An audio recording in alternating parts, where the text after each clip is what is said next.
The city of Mumbai could be dangerous for your life. I don't normally allow news stories to bother me personally, but this one has really gotten under my skin. There was a retired couple living in Madhya Pradesh who drove to Mumbai last week to apply for a visa so they could visit their son in the US. They finished all of their paperwork. They were headed back to Madhya Pradesh, but their son Yash was not able to trace them. They didn't reach home.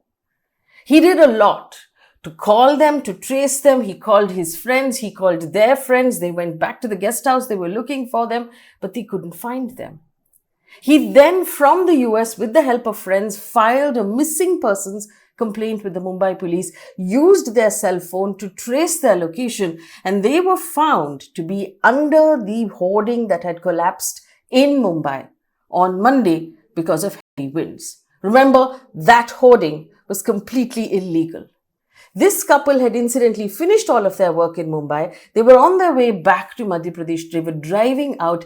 They happened to stop at the fuel station to put fuel in their car at exactly the moment that the hoarding collapsed on top of the fuel station, trapping them underneath in their car, where they got crushed, and they remained for 2 full days, 50 hours, before they were actually traced using their cell phones to discover where they were.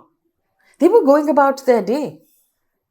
These people had worked their entire lives. They had paid their taxes. They had raised their son. They had done everything right. What happened to them, they did not deserve. The 16 people who died under that hoarding were innocent citizens who did not deserve to die in that manner. And yet somehow in the city of Mumbai, this happens on a regular basis. The hoarding collapsed on top of a petrol pump. So actually the welding that it took to break apart this giant hoarding and look for people under it was dangerous because it could have set a fire. There was a possible gas leak which actually stalled the search and rescue even further, making it even more difficult to find the people who were trapped under it.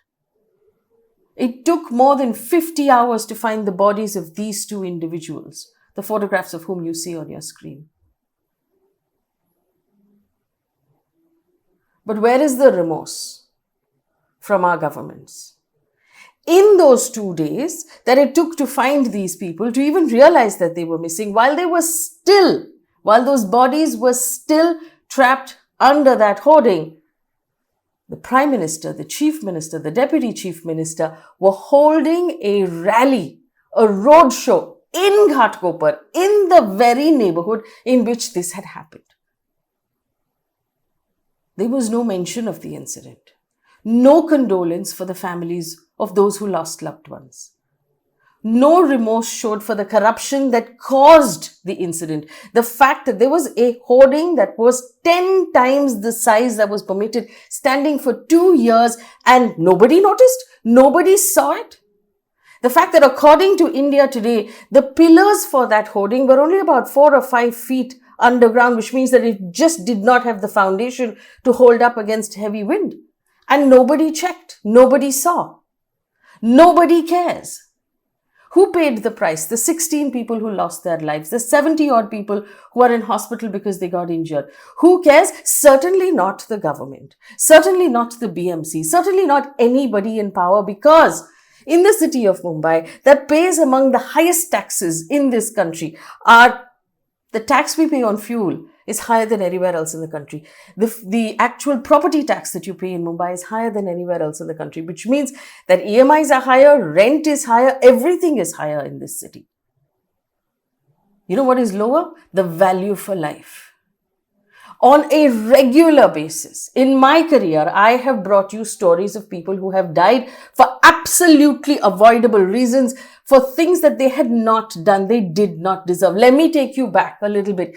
In 2017, 22 people died at Elphinstone train station because there was a stampede and they got crushed because the staircase was too narrow.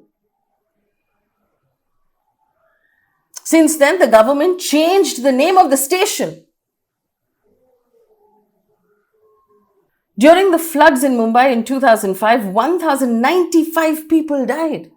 1,000 people who did not go home to their families. I personally know families who lost loved ones. Every year after that, Mumbai loses 10 to 20 people in what we call rain-related incidents. And what are these rain-related incidents? They fall into open manholes. Buildings collapse on people. Walls collapse on people. Trees collapse on people. These are all avoidable things if this city is run responsibly, which it is not. I will give you a terrible statistic. A terrible statistic. A recent report from the government railway police said that in the last calendar year, which is 2023, a total of 2,590 people have died on the Mumbai local trains in 1 year. 2,590 people have died on the trains, either by being run over by the trains on the tracks, by falling out of the trains, by getting hit by a pole, by unauthorized crossings of the tracks. 2,500 people. Anywhere else in the world, this would have got everyone to a grinding halt. But in Mumbai, people just go about their day. In this statistic, 10 people have died after falling through the dangerous gap between the platform and the train. 10 people have died. 4 have been hit by poles because they're dangling out of the train and the pole comes at really high speed. 14 were electrocuted because they were sitting on the roof. People getting crushed into trains is a visual we have been seeing in Mumbai since I started my career 20 years ago. It's now become a WhatsApp forward. People laugh at it. Don't laugh at it. This is our life. And you'll regularly hear stories about the spirit of Mumbai. This is not the spirit of Mumbai. These are the people of Mumbai who don't have a choice. They have to work. They have to go to work. They can't make a call saying, I'm not coming to work today because I'm too scared to step out onto the road because something's going to fall on my head, or I'm going to fall through the cracks of the train station, or I'll get crushed to death. They don't have that choice. And it is that lack of choice that the people who run this city are constantly taking advantage of. Nobody cares about our lives. Nobody cares about the 16 people who died under this hoarding. Nobody cares about the thousands of people who died on the train.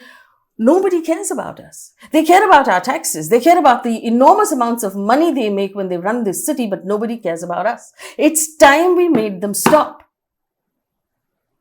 Mumbai votes on Monday. Make that vote count. Be more discerning about who you vote for.